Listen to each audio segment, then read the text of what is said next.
I miss you. I miss you too. Did you get my email this morning? I just sent you an I email. did. My goodness, what a beautiful quote. Yeah, I thought so too. And it just really echoed, I thought, what you said. So I love that. I had amazing. Earlier today, Dominic was talking on another call about empathy. And I found my notes from a program that James Finley gave. He's a mystic and trauma psychologist who studied with Thomas Merton. So, you know, just a lightweight. And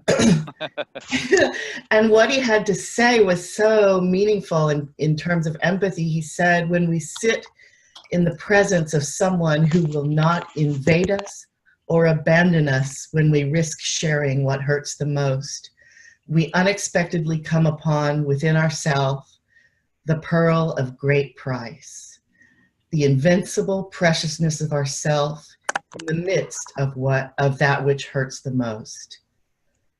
The root of healing is healing the wound that hinders us from sinking the taproot of our heart in the constancy of this love that permeates every moment of our life. Boom.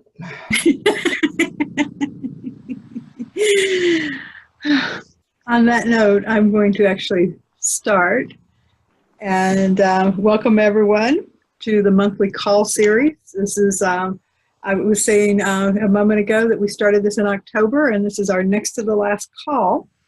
It's hosted by the American Bar Association Dispute Resolution Section's Relational Practices Task Force. And you can learn more about the task force at relationalpractice.xyz. I want to do a shout out to DG, who is another member of the task force. I'm the co-chair and your host for this call. I also want to thank Gina Brown and the ABA for giving us the platform.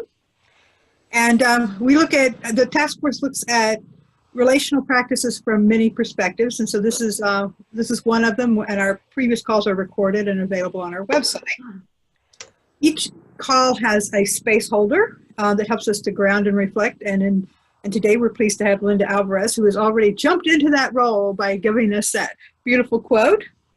Now, many of you know Linda as an intellectual property lawyer and the author of Discovery and Agreement, Contracts That Turn Conflict into Creativity. You may also know her work in conscious business and training for lawyers and entrepreneurs. But you may not realize that she's the author of a book called Camino Notes about her pilgrimage on the Camino de Santiago with her then 82-year-old father. And you may not know that she was the business manager for poet-philosopher John O'Donohue, and that she prefers to spend half her time in the creative arts.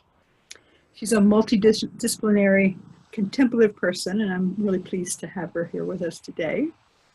And she's going to be, I'm going to go ahead and introduce Dominic so that when I turn it over to Linda, I can just give it to her. And so each call has a speaker that I call a conversation starter. And today, we're so pleased to have Dominic Barter. And Dominic has over 2 decades of experience in collaborating and the design of dialogical social systems with communities of many sizes, towns, states, schools, companies, and international networks.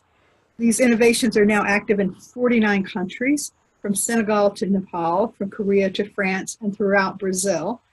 He is most well known for his work developing restorative circles in the favela shanty towns of Rio de Janeiro in the mid-1990s, and later with the Federal Ministry of Justice, for the financial co-responsibility or money pile model of transparent community self-funding, and for the beta space public education system. So after Linda sets our space, Dominic will speak to us for about 10 minutes, and then we'll all talk together. And then Linda will close the space and we'll shut off the recording. And at that point, feel free to hang around for a few extra minutes and just chat in a way that won't be, recorded for posterity. And we want you to be active listeners, actively engaged.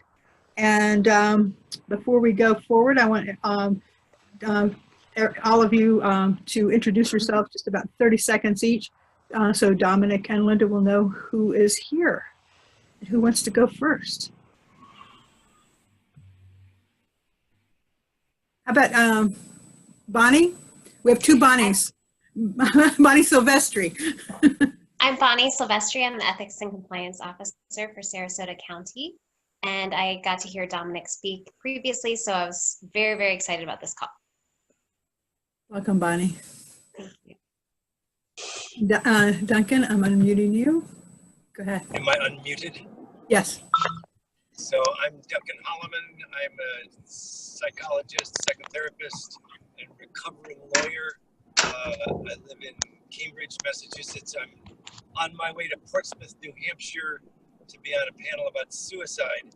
But I'm much more interested in what Dominic is doing and helping people to sit together and listen to one another.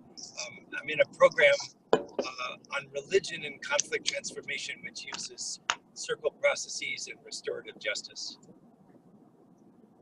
Welcome, Duncan. Who's next? Marjorie.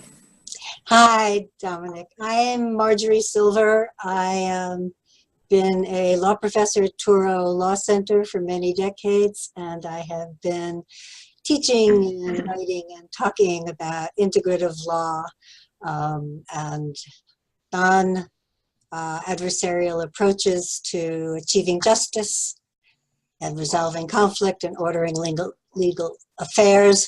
So Linda and Kim and others have been my fellow travelers and inspirations, and I'm just delighted to be here. Unfortunately, I'm doing student meetings all day, and I have a student due in at 4:30. I'm hoping he'll be a little late, so I'll stay on as long as I can.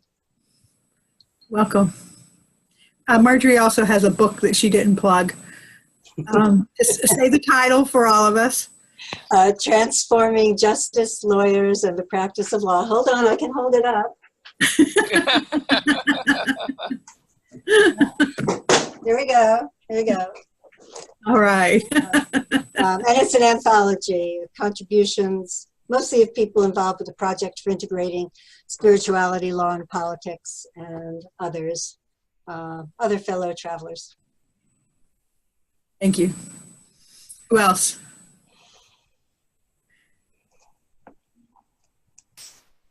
Next on my screen is Gail. I'm going to elect you to go next. Great. Hi, everyone. I'm Gail Silverstein. I'm a clinical law professor at UC Hastings in San Francisco.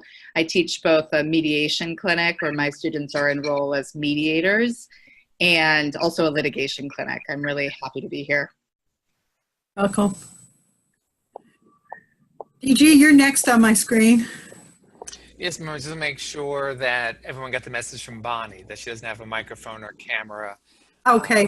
So she's a bankruptcy lawyer that teaches yoga to at-risk kids in the public school and be leaving early to pick up the award of my first grant. Congratulations.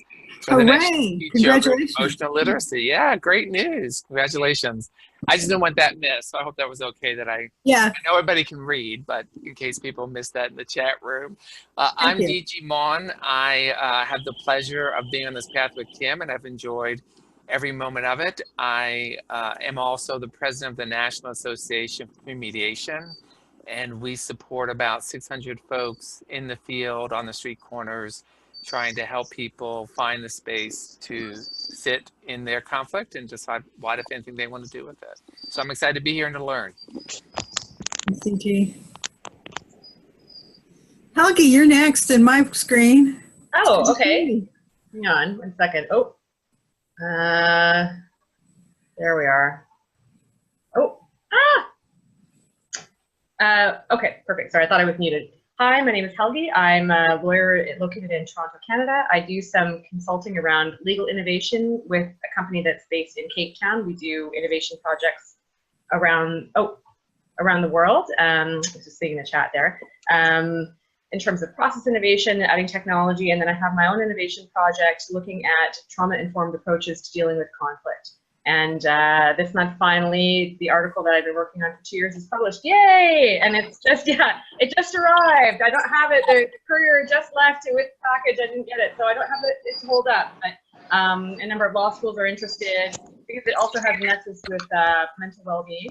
And so many law schools now, sadly here, and firms are seeing a decline in health among their populations. And so there's an uptick in interest, sadly, given what's going on in the world.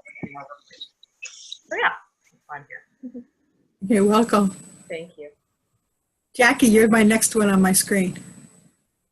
Can you hear me? Yes. My name is Jackie Crosby. I'm a New Jersey lawyer. I'm not currently practicing. I have a legal education blog that I'm pretty passionate about. I'm looking for ideas right now. I'm looking for people to network with. And I would also, I'm also looking for a job in the nonprofit sector, just to let everybody know. Welcome. If everybody can mute while we're doing introductions, I just got some feedback kind of stuff, and Linda also made that request. Lainey, you're next. Hi. Sorry, I don't have my video on. Can you hear me, Kim? Yeah, you're breaking up a little bit. It's clear enough. Okay. Hi, everyone. I'm Lainey Feingold. I am a fan of Kim's and in her international circle, and I'm a disability rights lawyer in Berkeley, California. I focus on digital tech and accessibility, and I wrote a book called Structured Negotiation, A Winning Alternative to Lawsuits, because that's how I've done this work with the blind community for the past 25 years or so. And I also do a lot of public speaking on these topics. So thanks for another call, and I always learn a lot from them. Thanks for being here. Now, Bonnie Bassan, I've got you as a computer hookup, but I also have a 505 number, which I think might be yours. Is there someone else from New Mexico here or from a 505 area code? Or is that Bonnie? No, this is Pat Medvick. I'm here. Oh, hey, Pat. Hey. Welcome. We'll introduce yourself. Well, I don't have nearly the introduction to give. I'm Pat Medvick. I'm an oceanographer, aquatic biologist, computer scientist, and I'm into spirodynamics, and that's where I met Kim. And I'm very interested in what you all are doing. Welcome. Thank you. Welcome. Welcome, everybody. I'm going to turn it over to you now, Linda. And everybody mute yourself while Linda and Dominic are talking, unless they ask you to talk. And then when Dominic is finished giving his presentation, then we're just going to chat with him. So I'm going to mute myself. And Linda, it's for you. Okay, thank you, Kim. Please forgive me if I cough some during this. I've come down with a head cold, so it's a little bit challenging for me.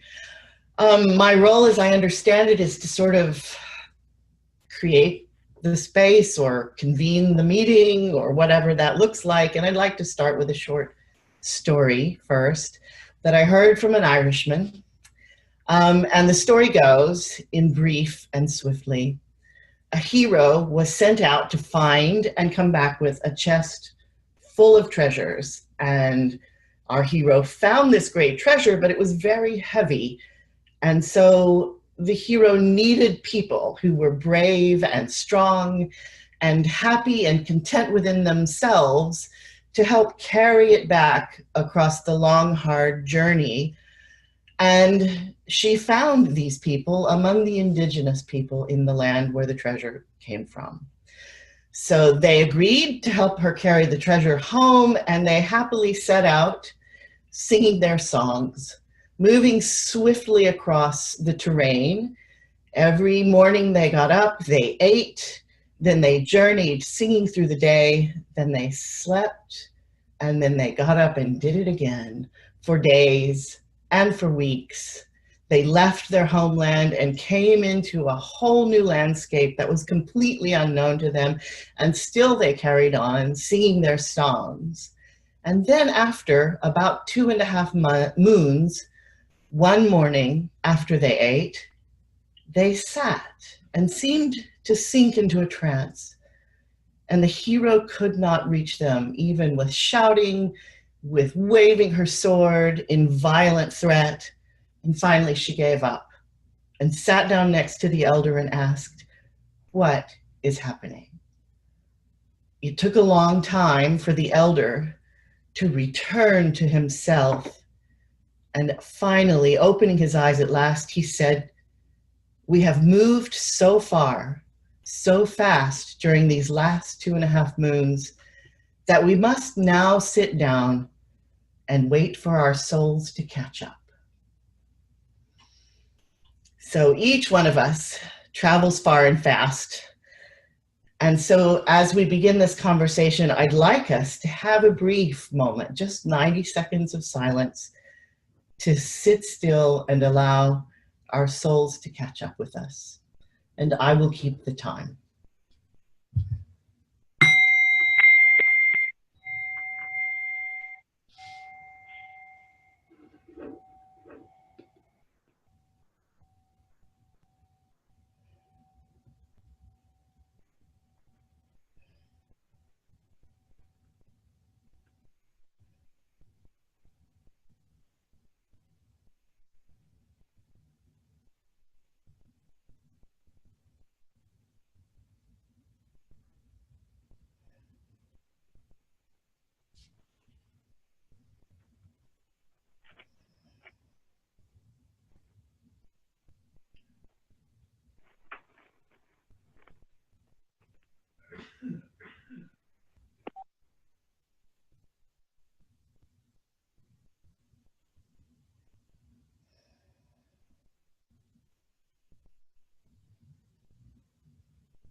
Okay, thank you. Thank you. Oh, I've got a lovely echo. Lovely How's echo. that? Okay. Okay. So as we come into As we this come into this conversation, conversation, in some part, because we long for a better world, we've come here for this, and we long for a better world that shimmers in our field of vision. Linda, you're echoing. You're echoing. You have another. Somebody's. Linda, generally, when I use Zoom, it means there's the computer and the phone about picking me up. Yeah, I don't. I'm not. Okay. I have it into the computer. Headphone. So I don't know what to do for you. Maybe I'll unplug it and just talk to the. How's that? Can you hear me? So there's probably someone else. Everybody mute. Except for Linda.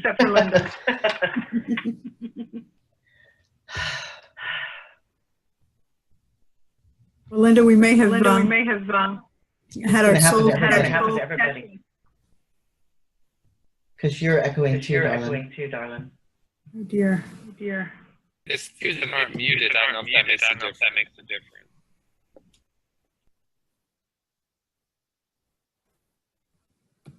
Okay. I just muted. Yay. Everybody. That did it. So, once again, we come to this conversation, each of us, because we have a longing for a better world. And it seems too fragile or fleeting to come into reality. But our longing, I believe, is calling it into existence. And I met Dominic because of my longing for a better world. And his work has grown and borne fruit in me and many others because of our willingness to engage our longing and to follow it into new landscapes. So as we enter this time of conversation together, I want to honor and bless this powerful life and world-changing longing in each of us, with a blessing written by the late John O'Donohue from his book, To Bless the Space Between Us. It's the blessing for longing. Blessed be the longing that brought you here and quickens your soul with wonder. May you have the courage to listen to the voice of desire that disturbs you when you have settled for something safe. May you have the wisdom to enter generously into your own unease, to discover the new direction your longing wants you to take. May the forms of your belonging in love, creativity, and friendship be equal to the grandeur of the call of your soul. You're up, Dominic. Thank you, Linda. Well, it's quite an honor to be here with you all, hearing everybody who's here and what you're doing in your world. It's a real privilege to spend this time with you. Thank you very much to Kim and for Linda for making this possible. I'm sitting here at the moment on a park bench in the center of Porto Alegre, which is a city in the south of Brazil. This is the place where we brought the restorative circles work that was born in the shantytown favelas in Rio in the middle of 1995. This is where we brought it for the first time to the formal justice system, to prisons, to police work, to the courts, and to schools and social services. And sitting here, I'm remembering all these different experiences that were born here, and it's helping me focus on the invitation that Kim made for me to speak about the essence of this relational work and see what this can do to feed, contribute, hopefully inspire more of what you're all already doing. I came here initially to Brazil. I was born in the north of the UK. I came here originally because I was in love. It was a desire that disturbed me, like in the poem that Linda just read. And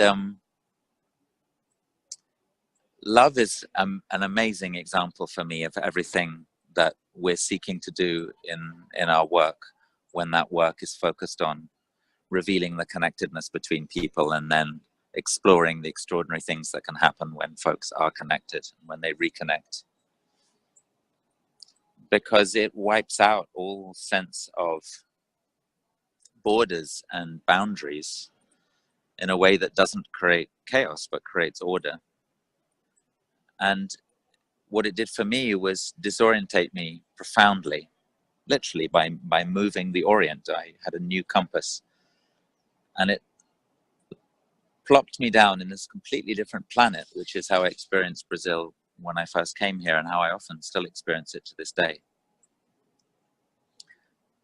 And it asked me this question: well, who are you now you're here? What are you going to do in relation to the world that you're in? And I really had absolutely no idea. But I knew that it was extremely important for me to meet everybody who was here. And I found that, like any society, the social system here supported me to meet, to listen, to connect with certain people in society and not others. And that created me a very, very fertile form of crisis. And I found that crisis is an extremely strong motivator for connection, despite the fact that it often hurts intensely. Last year we had a strike of the truck drivers, which over a period of less than a week made sure there was no real food in the supermarkets anymore, no fresh food. And I found that people who I had spent several years walking by in the street, nodding to, but never spoken a word to, suddenly we were sitting down to eat together after only 5 or 6 days, because there was so little food that people on my street needed to organize meals collectively to make sure that everyone ate. That was how close we were to each other. And yet our daily experience was that we were profoundly distanced. And it was the crisis that got us connected in that way. And that's what happened to me when I first came to Brazil. The crisis of the social apartheid of life in Rio, which is where I landed and where I've lived for these last 27 years, was my huge stimulus. I realized that I'd been cast within a civil war that I hadn't chosen to be in. And yet, if I didn't consciously take responsibility for the way in which I related to those conditions, then I would end up just flowing along with the way things are. And that's what I found about justice as well. If we don't consciously choose the justice systems that we want to function in our lives, our personal lives and our collective lives and our social lives, then we inherit the justice system that society is offering us. There isn't the option of not having a justice system. That is, there isn't the option of living in an experience in which there is no conflict. And therefore, there isn't the option of not having an organized, repetitive way of responding to that conflict. You can do it through separation, or you can do it through connection. So despite the fact that I'd never thought about these things and had grown up not even noticing the beliefs I had about the justice system, they were just there, had no experience of mediation or restorative justice or anything that would lead me to question those issues, I found that it was increasingly intolerable for me living in Rio and not moving towards the different groups that I was told were too dangerous for me to speak to, too dangerous for me to hang out with. So I started to do just that. I started to do the opposite of what people were telling me to do. And unbeknown to me at that time, I made a very, very key decision. Many, many years later, I read that someone asked Gandhi, what is the opposite of nonviolence? Perhaps expecting that he would say physical aggression or domination or something like that. But he responded, the opposite of nonviolence is submission to fear. So unbeknownst to me, I made a decision that contradicted the submission to fear that I'd had up till then. Unbeknownst to me, I acted nonviolently, which doesn't mean that I was nice to people or gentle. Quite the opposite. Nonviolence is often the complete unwillingness to stay passive in the front of a situation which is threatening life. So I walked into the favelas. I took the bus to the end of the line so I could go to the very outskirts of town. And I started to sit down and simply listen to the people who were there because it was intolerable for me not to do that. And one of the motivations was a memory that I'd had of living a few years earlier in Amsterdam. I was cycling along a narrow pathway next to a canal one day, and there was a couple arguing in the street. I couldn't get past them without disturbing them, so I stopped and ended up observing them for a while. And what I noticed was the less they understood each other, the louder their voices became.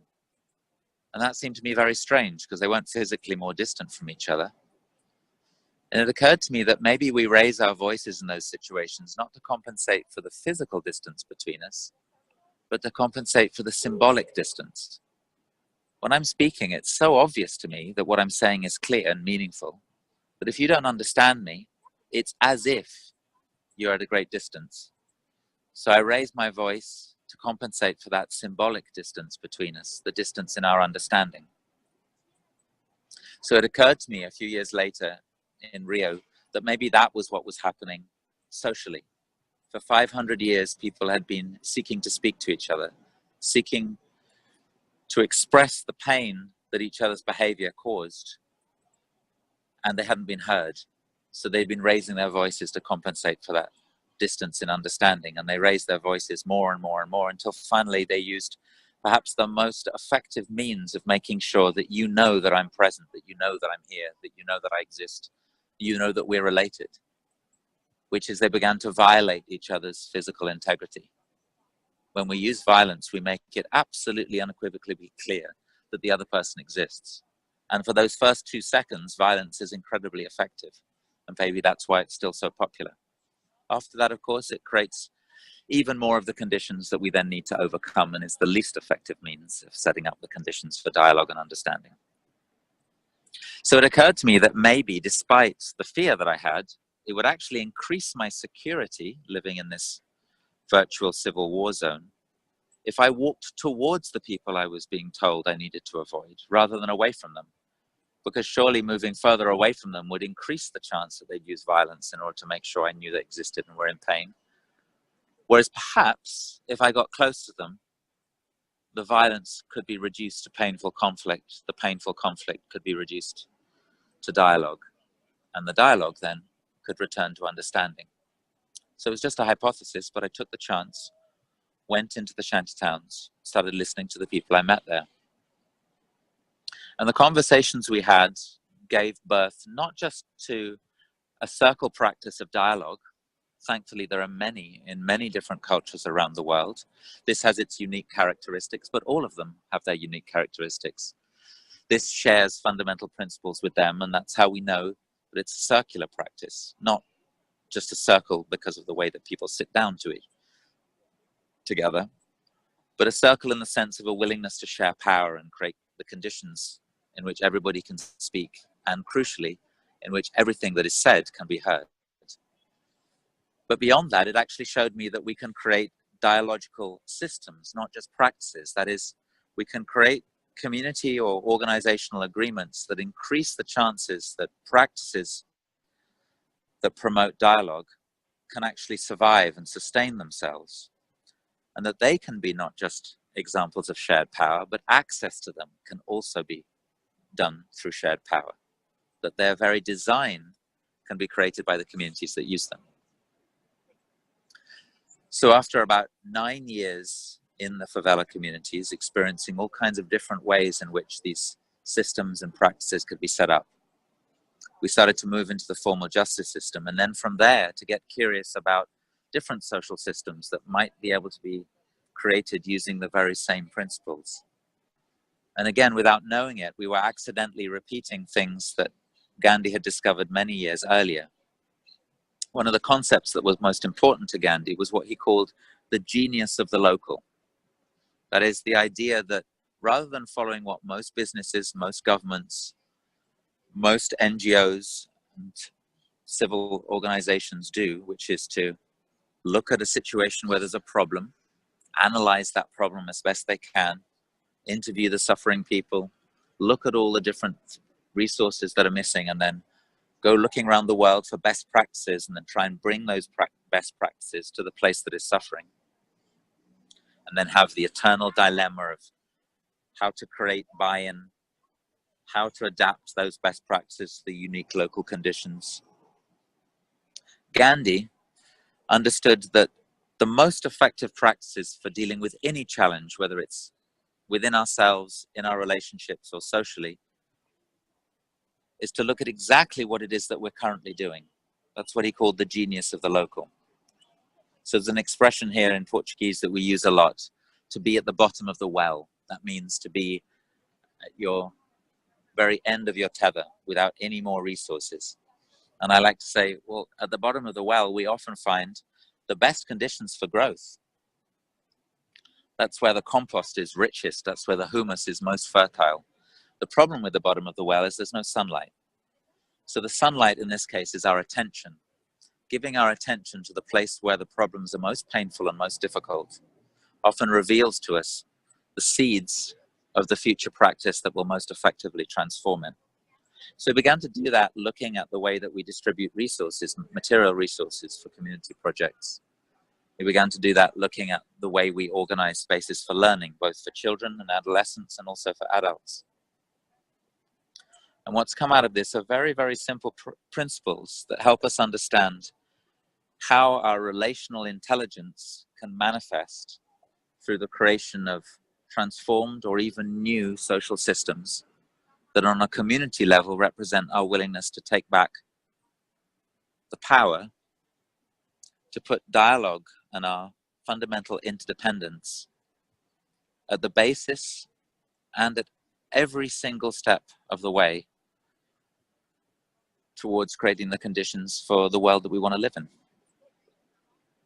Dominic, I'm going to ask you to, if you have a thought to finish it, and then let a lot of us hop in and ask you questions. Yep.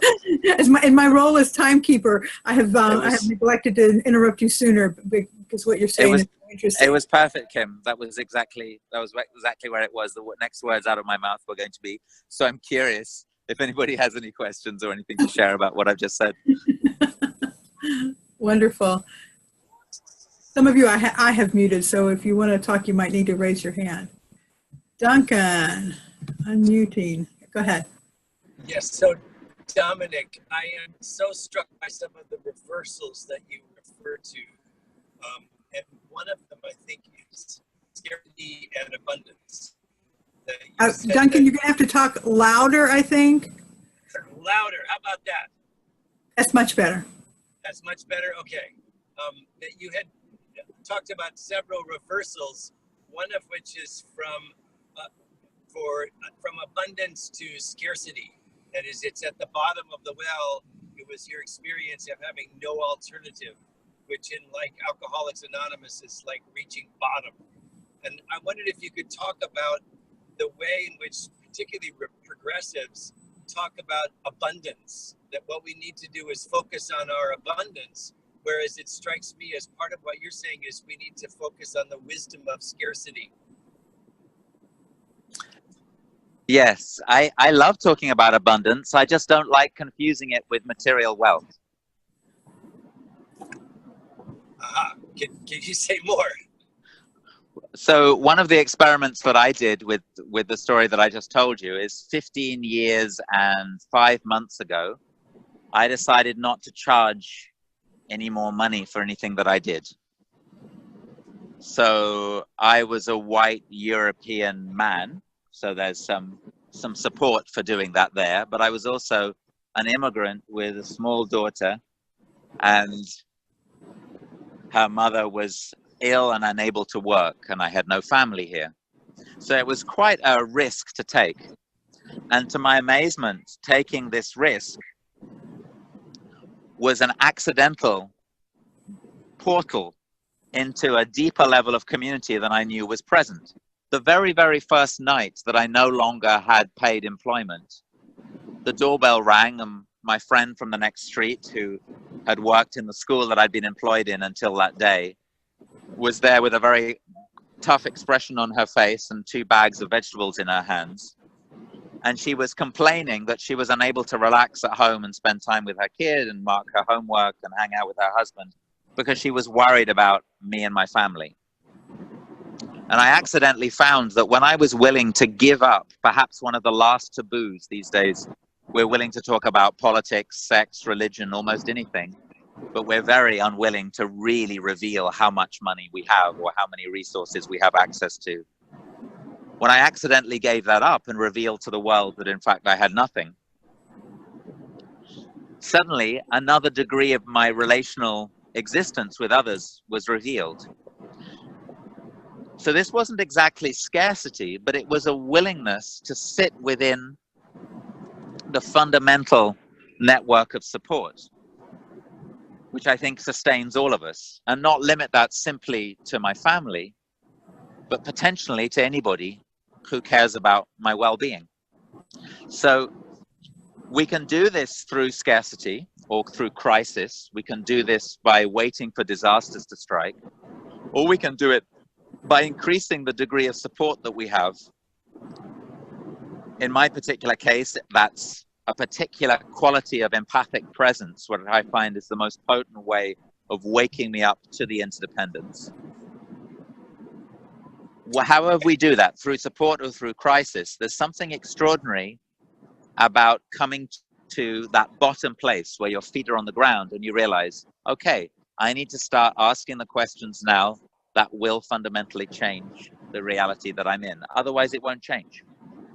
So yeah, I lived that through a series of reversals. Walking towards conflict rather than away from it was a fundamental reversal.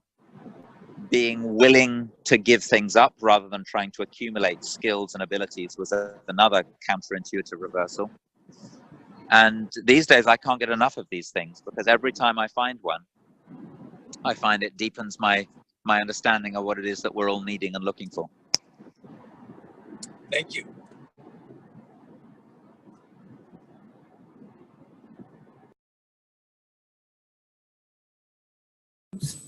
Who's next?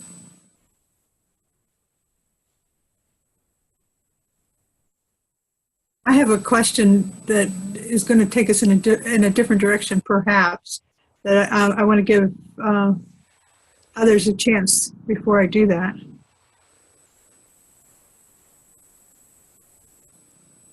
Okay. Oh, Marjorie, before you go.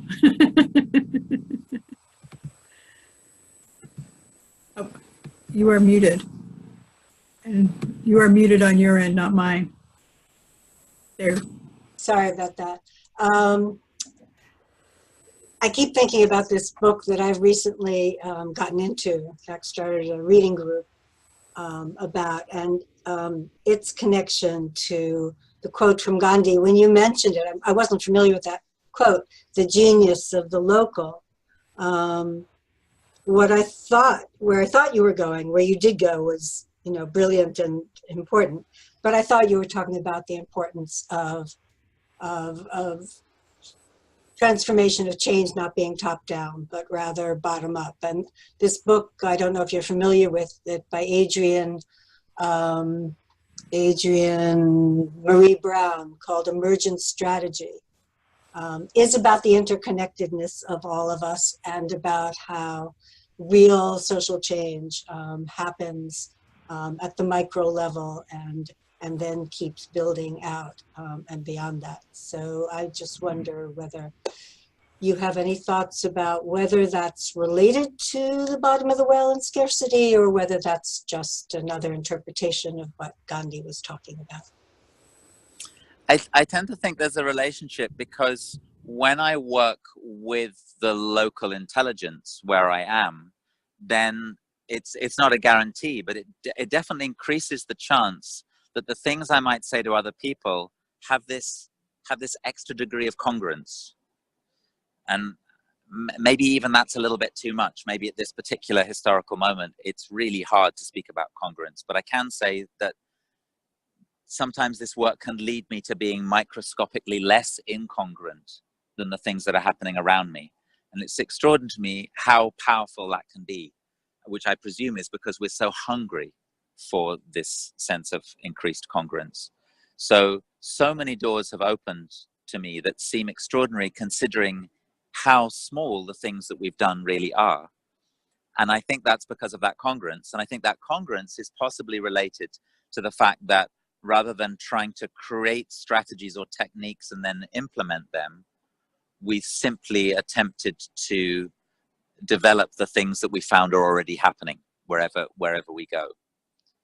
So in that sense, I do think that there's possibly an indirect relationship between this genius of the local and the fact that these tiny things end up being so powerful and spreading so far.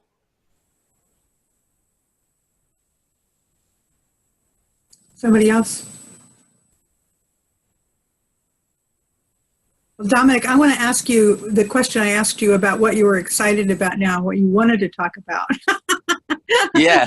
Love to hear your thoughts about that. What I'm excited about at the moment, I don't know if this happens to any of you or if you've noticed the same phenomena, but I've noticed that when I'm frightened of conflict, I start to have authoritarian fantasies. I start to have these secret dreams of order being imposed in some way. And I've been observing that particularly because we've had this very dramatic, sudden change in our political fortunes here in Brazil, and now have the most authoritarian government that any of us can remember, at least since the end of the dictatorship in the mid-80s. And that has supported me to reflect, well, how do these fantasies grow within me? And I noticed that one of the things that happens is that my fear of conflict is often related to painful experiences I have with conflict.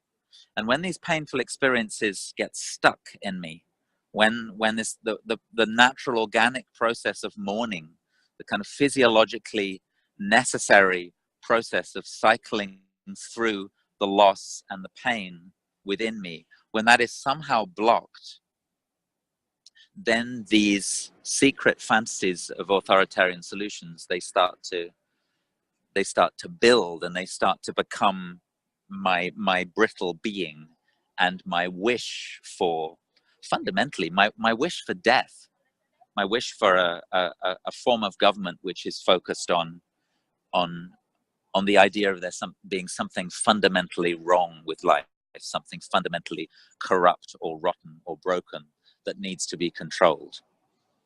And looking at that, and then accompanying over the last few months the growth of Extinction Rebellion, this proposal for a worldwide rebellion against the ecological crisis that we're currently in, and the unwillingness of governments and companies to actually recognize the scientific facts and respond appropriately to them. It's been really fascinating because it cycles through something that many wise people have mentioned in the past.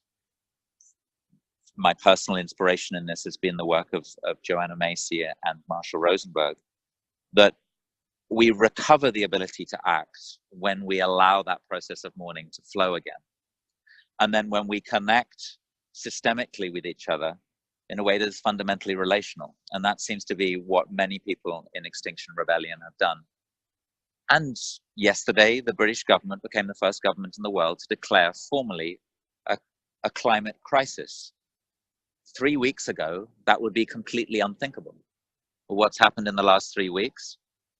About 1,150 people willing to be arrested, 5 different places in the middle of a large urban center, London in this case, hundreds of demonstrations around the world in sympathy. For 9 or 10 days, these 5 places in the center of London were occupied. One of the busiest bridges, the center of the largest shopping street. But they weren't done by people who were at war or attacking in any way. They were done by people creating spaces for dialogue, creating spaces where it was safe to speak the truth, which is exactly the same principles of restorative circles and the other social systems that we've been creating dialogically. So that's what's exciting me at the moment, is the relationship between these authoritarian fantasies, which create the kind of government that we're sorry about later, and the way in which taking this collective dialogical action can help me complete my process of mourning. And then I noticed these authoritarian fantasies, they're just not there anymore. They're just diminished. And I would love for us to collectively learn how to do this increasingly. Of course, this is a fantastic, dramatic response to a very dramatic moment that we're living through. But I think that many of the same dynamics can be practiced on a far, far smaller scale, and yet have the very same impacts. So those are the things that are really setting me alight at the moment.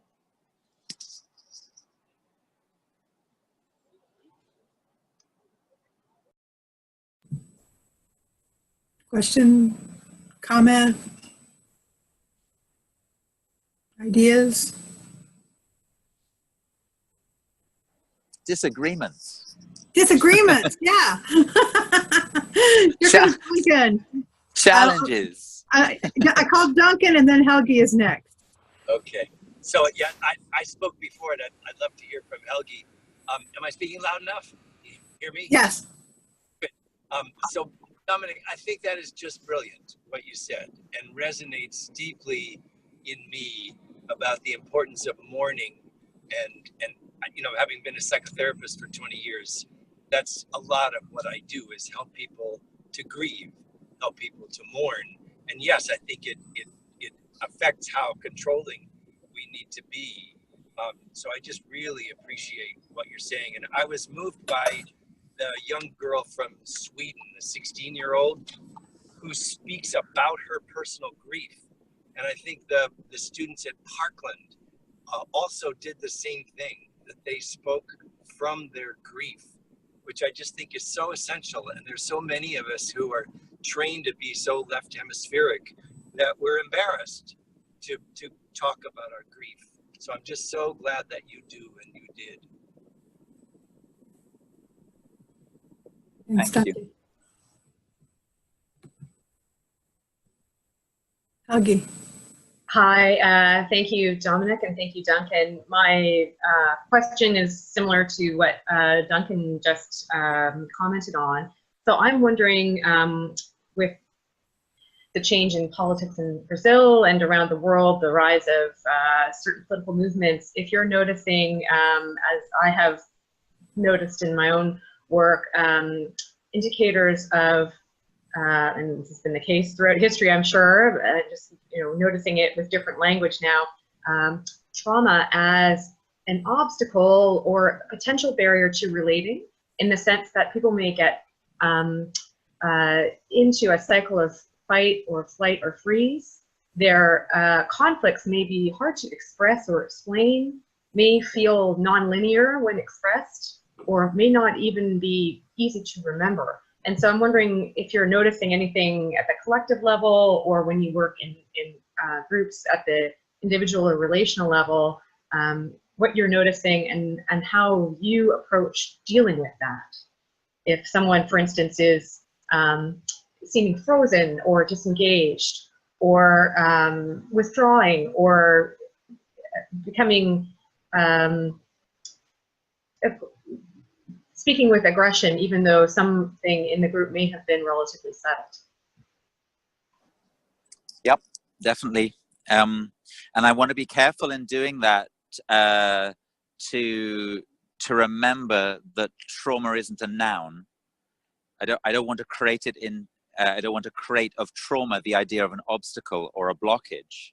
And I also don't want to implicitly approach that organism that is expressing itself that way as being in some way inarticulate or problematic. I want to be able to recognize, again, the intelligence of the local, that this is the very best strategy that this organism has for taking care of the immense pain that it's going through.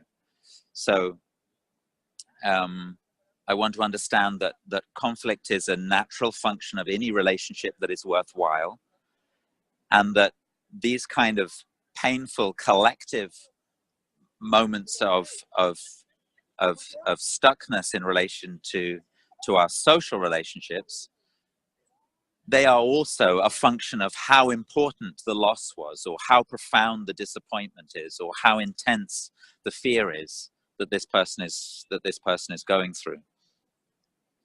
So we attempt to look at the way that bodies are expressing themselves in ways that don't reify, that don't thingify, that don't objectify literally what it is that this person is going through and the meaning it has. And that involves considerable amounts of support.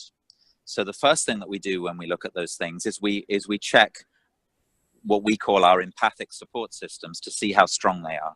So I personally don't do anything.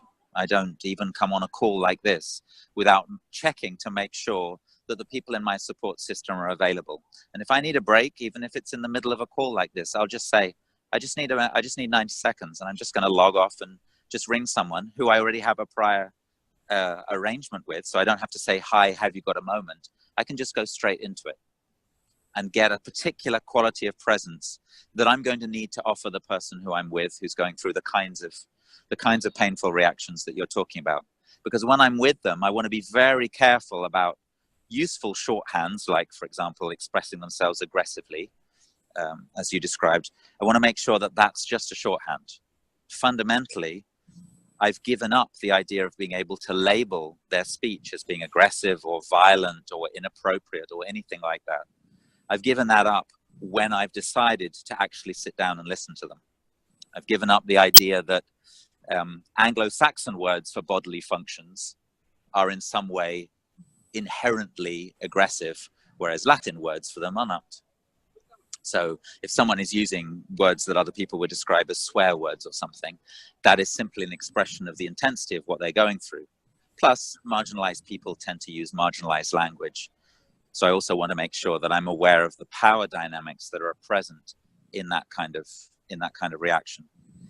And when I do that, it is extraordinary what we find from the most. Just recently sitting down with someone who, declared himself quite clearly as being a fascist and being, a misogynist because it was necessary to be a misogynist, and spends his days basically violently attacking women online.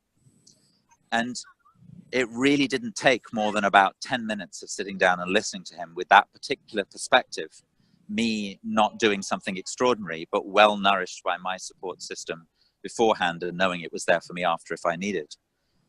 For him to start talking about how frightening and painful it was for him to be in this situation, how exciting it was that now they were in power, as it were. His ideal choice was the president of the country, but how frightened he was sometimes that it was going to go too far and actually cause harm to people, and trying to negotiate with me some back channel that he could use when he needed to get out. And that has been my repeated experience over 20 years now, that when people begin to receive this quality of listening, they're no longer stuck in the trauma. They're moving towards the process of mourning again. So this ice has become a river, it's flowing again. And then suddenly you realize just how under-resourced they are to be able to deal with how much they care and how lost they are about how to express that care in a way that is going to take care of them and others. So that's a long response to your question, because it's such an important issue. Thank you very much for bringing it up. Thank you. That's a beautiful response. I do regret in our political and social ecosystem that there is a thingification of suffering, right? It's long been suffering, and sometimes we're labeling and things like this. And my follow-up question, so if you are in a group where someone is not yet fully on board with this style of deep listening and its benefits for all, is there something you direct them to, or do you simply allow the process to unfold and they therefore see the wisdom of the approach in the results and in the way of the work? I try to be as skillless as possible. So one of the consequences of being kind of persistently skill-free as much as I can is that I tend not to find people noticing that I'm doing anything. Their attention is much more on their own experience of being heard than it is on any identifiable process of listening. So they're basically not paying much attention to me. They're paying increasing attention to themselves. So I'm not sure if this is responding to you, but I tend not to find that there is any need to instruct or direct in any way at all. All right, I've got, we're running out of time. Bonnie has had her hand up for a little while, and so I'm going to let her ask her question, and then I'm going to turn it to Linda to close. Bonnie, I am unmuting you. Oh, and Bonnie went away when I unmuted her. We lost her. Maybe she'll come back, and we'll catch her at the end. So Linda, I'm going to let you say anything, wrap up in any way that you want to, and then we're going to turn off the recording. Okay, thank you. I think what I would like to do is express gratitude. Gratitude for a community that comes together to have this kind of conversation. Gratitude for a group of people that respond to the longing for a better world in this way, in this active and engaged and loving way. Gratitude for technology that allows us to convene with Dominic Barter in Brazil. Thank you very much. And all the rest of us where we are. And gratitude for the elegance and clarity of Dominic's expression, which always helps me grow. And so with great gratitude, let us come to the end of our formal conversation and hop into the informal. Thank you so much. Indeed.